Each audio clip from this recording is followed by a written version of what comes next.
안녕하세요. 커피앤크라임 채널에 오신 것을 환영합니다. 이야기에 앞서서 사건에 등장한 등장인물들의 사진이 궁금하시다면 네이버 블로그에 커피앤크라임을 검색하셔서 제 블로그를 확인해보세요. 자, 오늘은 제가 며칠 전 기사를 찾다가 제시카의 유족들이 그녀를 위한 정의를 찾기 위해 제시카의 사건을 많이 봐달라고 몇 년 전 올린 호소하는 글을 보고 저 또한 더 자세히 조사를 해본 사건인데요. 오늘은 제시카 이스털리라는 여성에게 일어난 사건에 대해서 이야기를 해볼까 합니다. 제시카 이스털리라는 여성은 1976년 8월 17일에 미국 미시시피주에서 태어난 여성이에요. 제시카는 언니들과 밑으로 남동생이 있었지만 남동생은 태어난 지 1시간 만에 사망을 했고 이 아픔으로 가족들은 딸들을 더 아끼고 애지중지하게 되었어요. 제시카는 자라면서 행복하고 웃음도 많고 가족들이랑도 잘 지내는 아이였습니다. 친구들도 정말 많았어요. 제시카는 고등학교 졸업 후에 사우스 알라바마 대학에 진학을 해서 그곳에서 언어 병리학을 공부했습니다. 그리고 대학을 졸업하고 제시카는 저스틴이라는 남성을 만나게 되는데요. 이 둘은 서로 첫눈에 반했다고 해요. 이들은 영화처럼 보트에서 만나서 눈이 마주치자마자 서로에게 반했고 수줍게 말을 걸다가 가까워졌다고 해요.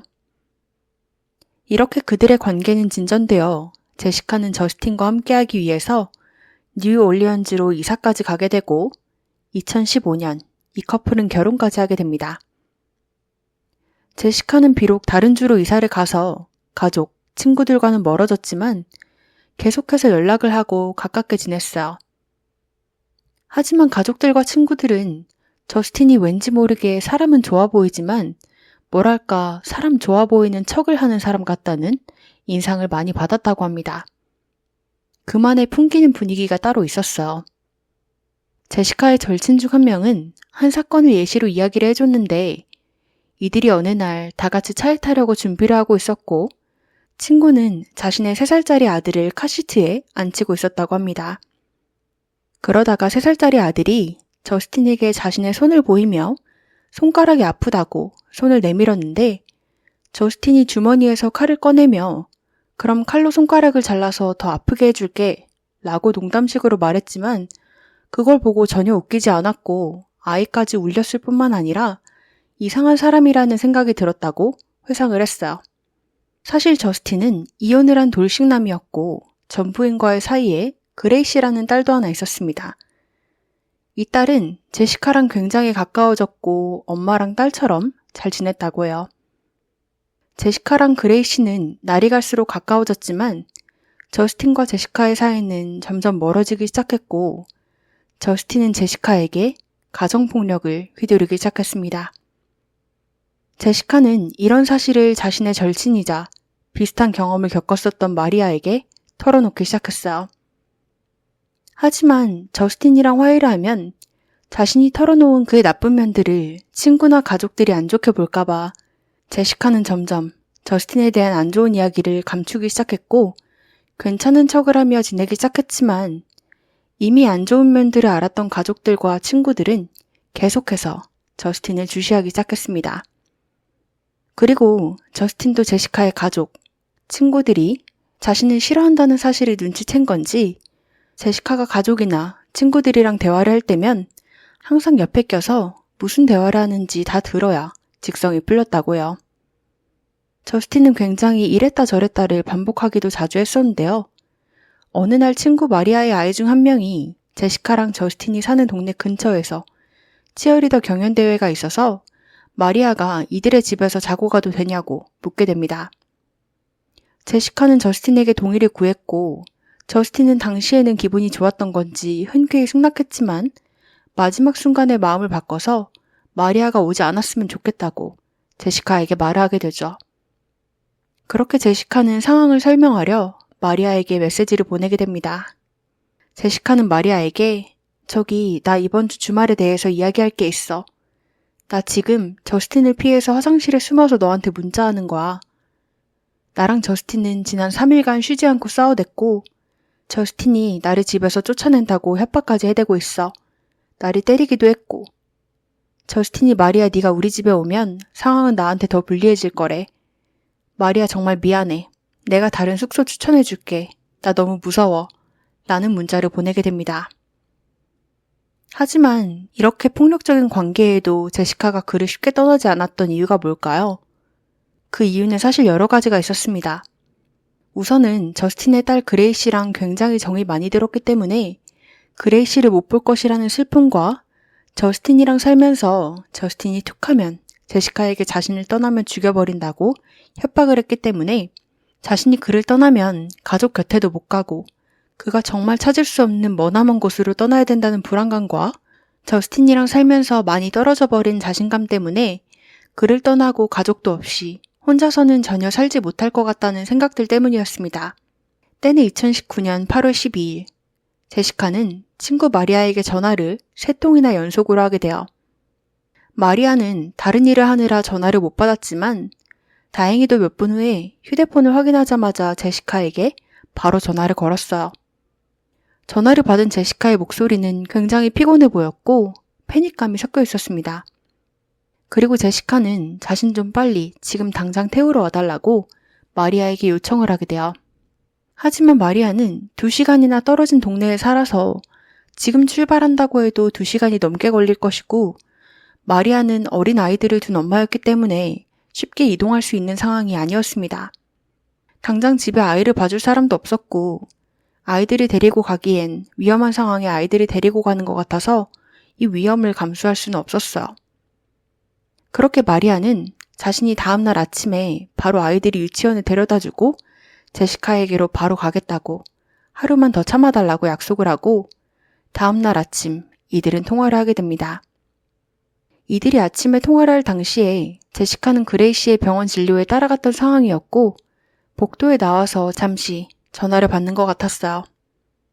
그렇게 이들은 간단히 대화를 하고는 마리아는 자신이 필요하면 언제든지 연락을 하라고 그렇게 대화를 하고는 전화를 끊었고 전화를 끊고 제시카는 집에 가면 자신에게 무슨 일이 벌어질까 그것이 너무 무섭다는 문자를 마지막으로 연락이 두절되었습니다.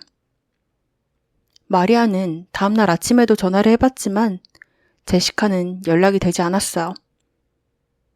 마리아는 아마도 저스틴이 계속 옆에 있어서 제시카가 전화를 못 받는 게 아닐까 생각을 했습니다.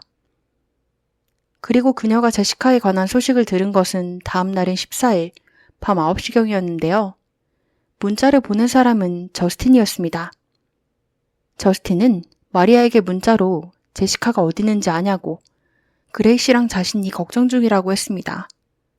마리아는 어디 있는지 모른다고 저스틴에게 마지막으로 제시카랑 연락한 게 언제냐고 물었고 저스틴은 당일 오후라고 했습니다. 그리고는 제시카의 신분증이며 돈이며 휴대폰 등등 모든 소지품을 집에 그대로 버려두고는 사라졌다고 이어 덧붙였어요. 마리아는 그 문자를 받고 자신이 지금 바로 경찰에 신고하겠다고 저스틴에게 말했죠. 그런데 저스틴은 갑자기 방어적인 태도를 보였어요. 마리아가 경찰을 부르면 자신의 딸이 진짜 큰일이 난 줄 알고 더 걱정을 할 것이라고 말이죠. 하지만 마리아는 개의치 않고 만약 자신이 사라졌다면 자신의 남편이 제일 먼저 했을 일은 경찰에 신고하는 것이라고 자신 또한 그렇게 할 것이라고 강하게 밀고 나갔어요. 그러자 저스틴은 자신이 실종 신고하는 법도 모르겠냐고 자신이 제시카를 해쳤다고 지금 의심하는 거냐면서 화를 버럭 내며 자신이 안 그래도 경찰에 신고를 하려고 했는데 실종 후 48시간이 지나야 경찰에 신고가 가능하다고 주장을 하게 돼요. 마리아는 정말 다행히도 그의 말을 듣지 않았고 바로 경찰에 신고를 하며 저스틴이 주장한 48시간 후 실종 신고 가능성에 대해서 물어보게 되는데요. 경찰은 아니라고 그건 다 거짓이라고 알려주게 되고 경찰 또한 저스틴이 이 말을 했다는 것 자체의 수상함을 느끼며 바로 저스틴의 집에 사람을 보내서 상황을 확인하게 됩니다. 저스틴은 긴장되어 보였지만 경찰은 저스틴이 제시카를 해쳤다는 증거를 못 찾았기 때문에 그냥 돌아올 수밖에 없었어요. 그리고 며칠 후 제시카의 43번째 생일이 다가왔습니다. 하지만 제시카에게선 감감무소식이었기 때문에 친구와 가족들은 속이 탔어요. 제시카의 가족들은 경찰과 저스틴이 그녀를 찾으려고 노력하는 것 같지 않아 보였기 때문에 직접 나서서 몇 시간을 운전해 제시카의 동네를 돌며 수색을 하기 시작했어요. 그런데 정말 놀랍게도 제시카의 집 공원 근처에서 악취를 맡게 되고 가족들이 직접 제시카의 시신을 발견하게 됩니다. 시신이 어디 먼 곳에 버려져 있던 것도 아니었고 이렇게 집에서 가까운 곳에서 발견되었으니 아무도 제대로 수사를 하지 않았다는 것이 확실해지는 것 같았어요.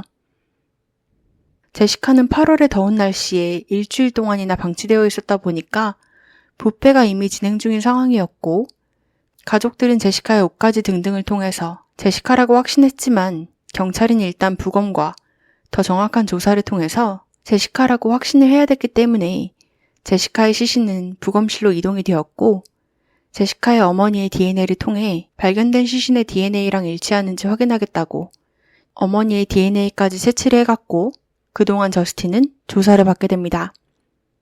조사를 받는 동안 저스틴은 제시카가 언제 집을 떠났는지에 대한 진술을 계속해서 바꾸게 돼요.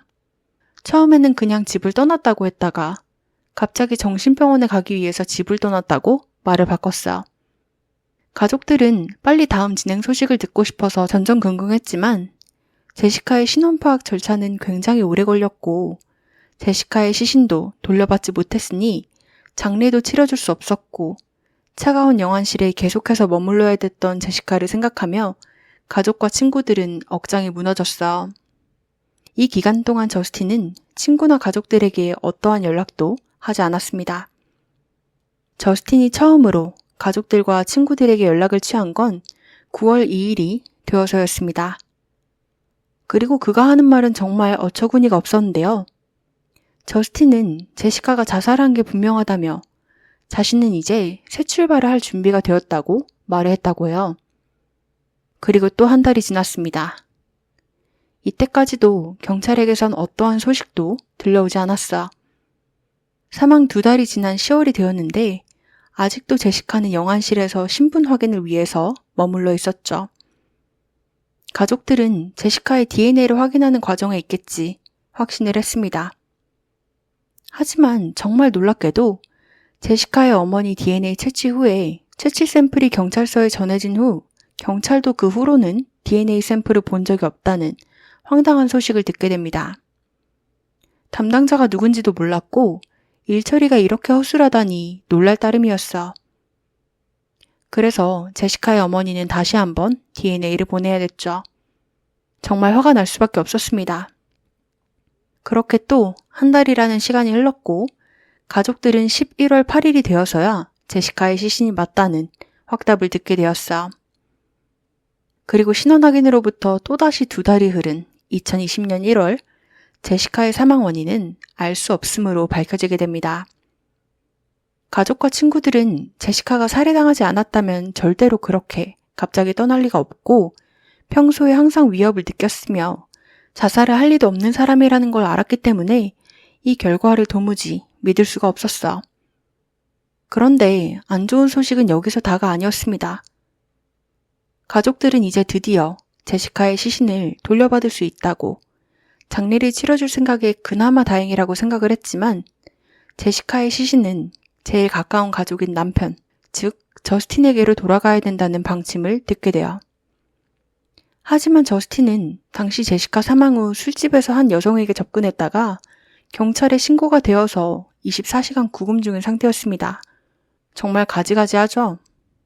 심지어 아이러니하게도 그가 접근한 여성의 이름 또한 제시카였습니다.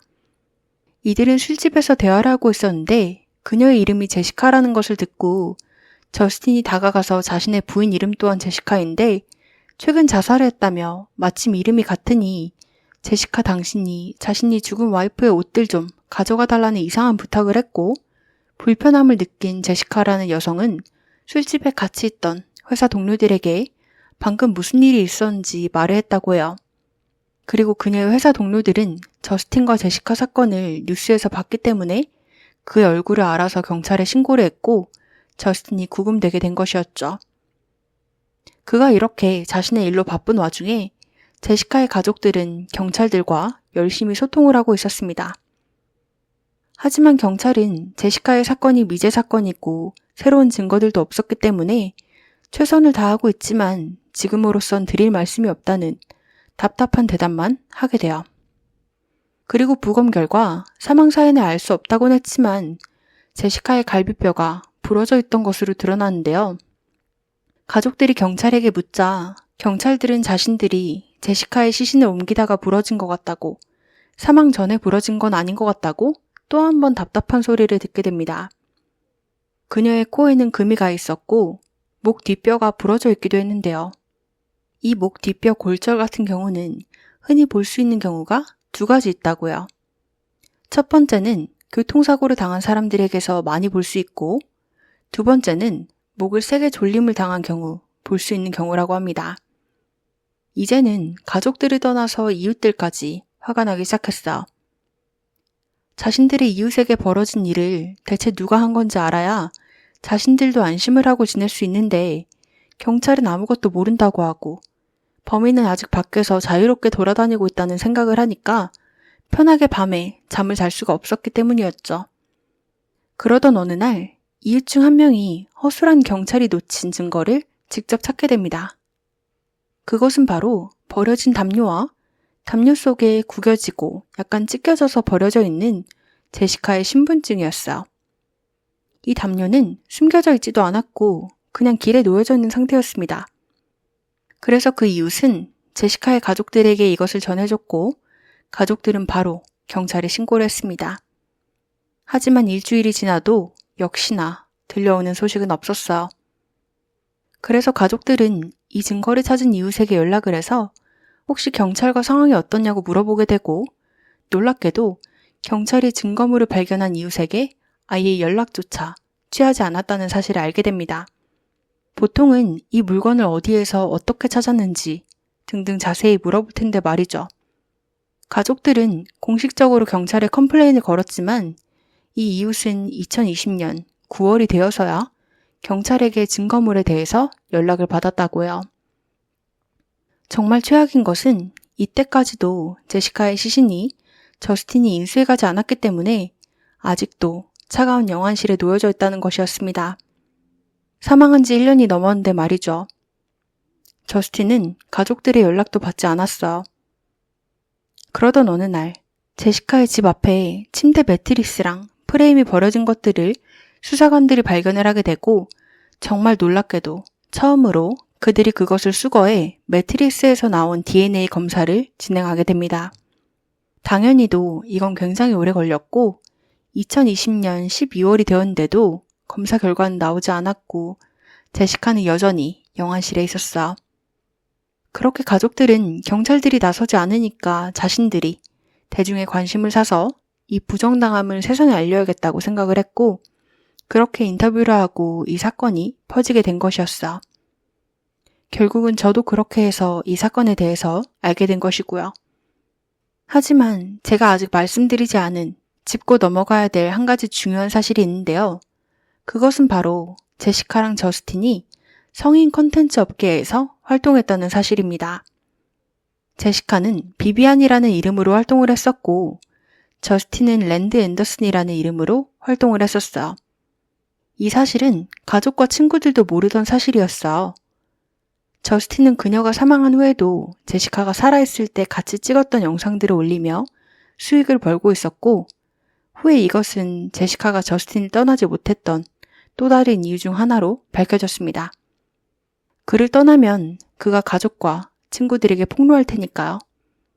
그리고 저스틴은 제시카가 사망한 지 3개월이 지나서야 더 이상 올릴 컨텐츠가 없으니 그녀가 사망했다고 알리며 후원 계좌를 열어서 팬들로부터 동정심을 사 시신도 인수해가지 않으면서 장례식을 위해서 후원금 좀 부탁한다며 후원 계좌를 열었고 후원을 해주면 아무에게도 공개하지 않았던 한정판으로 제시카의 속옷이나 신발들을 답례로 지급하겠다며 정말 쓰레기 같은 짓을 계속해갔습니다. 이렇게 누가 봐도 저스틴이 수상한데 저스틴은 한 번도 용의자로 지목된 적도 없었고 그의 집도 수색된 적도 없었습니다. 그리고 제시카는 영안실에서 530일이라는 시간을 머물다가 드디어 가족들의 품으로 돌아갔다고 해요. 하지만 그녀의 사건은 아직도 정의를 찾지 못했고 가족들은 아직도 제시카의 사건을 해결하기 위해서 힘쓰는 중입니다. 여러분들은 이 사건에 대해서 어떻게 생각하시나요? 여러분들의 의견 댓글로 많이 남겨주세요.